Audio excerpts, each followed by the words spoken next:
So here's the thing nobody tells beginners. Crochet is not hard. What's hard is that almost every beginner starts with the wrong tools and the wrong expectations, and that sets them up to fail before they even make their first stitch. Think about it this way. If you tried to learn to write with a broken pen, you'd think you were bad at writing, but really, the pen was the problem. That's exactly what happens with a lot of new crocheters.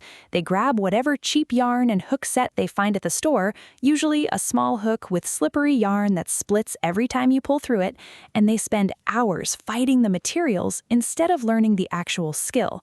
So tip number 1, and this is bigger than people realize, is your yarn and hook choice in the beginning changes everything. When you're starting out, you want a medium weight yarn, sometimes labeled as worsted weight or category 4, in a light color. I know dark yarn looks nice, but dark colors make it almost impossible to see your stitches clearly, especially in the beginning when you're still learning to recognize what a stitch even looks like. Light colors like cream, light gray, or pale yellow let you actually see the loops and the structure of your work. That alone will save you so much frustration. And for your hook, go with something in the middle range, not too small, not too big. A lot of beginners grab a tiny hook because it looks proper or because that's what came in a starter kit, but small hooks with thick yarn make your hands cramp up fast and make every stitch feel like a fight. Start medium. You can always size down later once your hands get used to the motion. Now here's tip number 2, and this one is honestly the biggest reason people struggle with tension. Nobody explains to beginners that tension isn't really about how tight or loose you pull the yarn. It's about consistency. A lot of people think, oh, I need to pull tighter so my stitches are neat, and they end up gripping the yarn so hard their hands hurt after 5 minutes. Others go the opposite way and their stitches come out loose and stretchy, so the fabric looks full of holes. The real secret is this. Your tension should feel almost boring. It should feel the same on stitch number 1 as it does on stitch 200. That's what makes your fabric look even. So instead of focusing on tight or loose, focus on repeating the exact same hand motion every single time. Wrap the yarn the same way, pull through the same way. Don't rush some stitches and slow down on others. If you can train your hands to be consistent, your work will look clean even if your actual tension is a little different from someone else's. There's no one correct tension. There's only consistent tension. Okay, now let's talk about something that trips up almost every single beginner, and it's counting stitches. This sounds so simple, but it is the #1 reason people's projects come out lopsided, or their rows keep getting wider and wider until their blanket looks like a triangle instead of a square. Here's what's actually happening. When you're new, it's incredibly easy to accidentally work into the same stitch twice, or to skip a stitch completely without noticing, especially at the beginning or end of a row.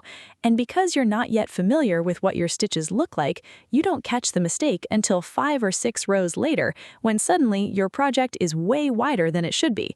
So here's the fix, and it's something almost nobody teaches beginners early enough. Use stitch markers. I don't just mean at the beginning of a round for things like hats. I mean use them constantly while you're learning. Mark the first stitch of every row, mark the last stitch of every row. This forces you to actually see the edges of your work clearly, instead of guessing where the row starts and ends. It feels like a small thing, but it will cut your mistakes down by more than half. And once you get more confident, you'll naturally stop needing them as much, because your eyes will start recognizing stitches automatically. Now, here's where we get into the stuff that actually takes people to another level, because up until now, these have kind of been foundation pieces. But this next part is where beginners start turning into people who actually look like they know what they're doing. The biggest jump in skill happens when you stop just following patterns step by step, and you start understanding why the pattern is telling you to do something. Most beginners treat a pattern like a strict set of instructions they have to follow blindly, almost like a recipe where if you mess up one step, the whole thing is ruined. But once you start understanding the logic behind crochet, patterns become so much easier, and you stop feeling lost the moment something looks slightly different from the picture. For example, when a pattern says to increase, it's not just a random instruction, it's telling you to add more stitches because that section needs to get wider, like the crown of a hat or the corner of a blanket. Once you understand that concept, you can actually look at your work and compare it to what it's supposed to look like and catch mistakes on your own instead of ripping out 10 rows because something feels wrong and you don't know why. This is also where gauge becomes something you should actually care about, especially if you're making anything that needs to fit, like a hat, a sweater, or gloves. I know gauge swatches feel like a boring extra step that wastes yarn, but here's the truth. Skipping your gauge swatch is one of the most common reasons people finish an entire project only to find out that it doesn't fit at all. A gauge swatch takes maybe 10 minutes. Finding out your finished hat is too small takes hours of wasted work.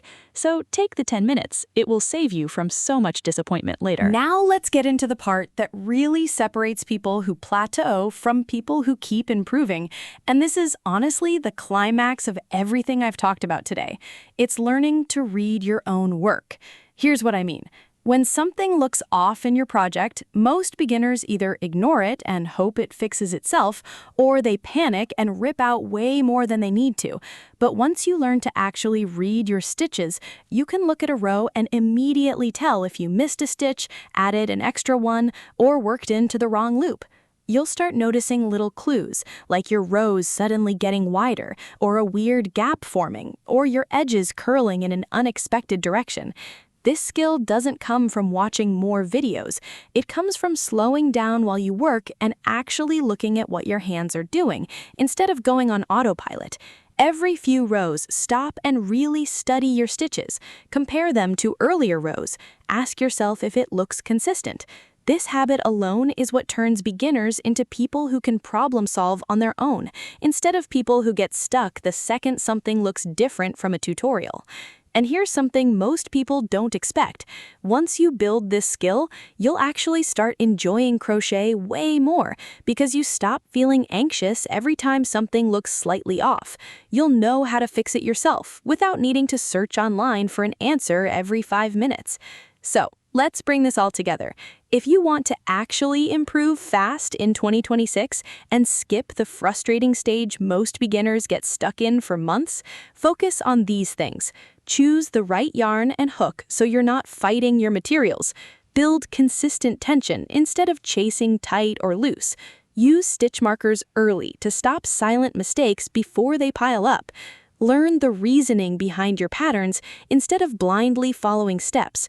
Don't skip your gauge swatch if the fit matters, and most importantly, slow down enough to actually read your stitches, because that one skill will carry you further than any single tutorial ever could. Crochet isn't about being naturally talented with your hands. It's about understanding a few key things early so you're not repeating the same mistakes over and over without knowing why. Once those pieces click, everything gets so much easier, and you start making things that actually look like you know what you're doing, because you do. If this helped you, go watch the next video, because I break down exactly how to fix the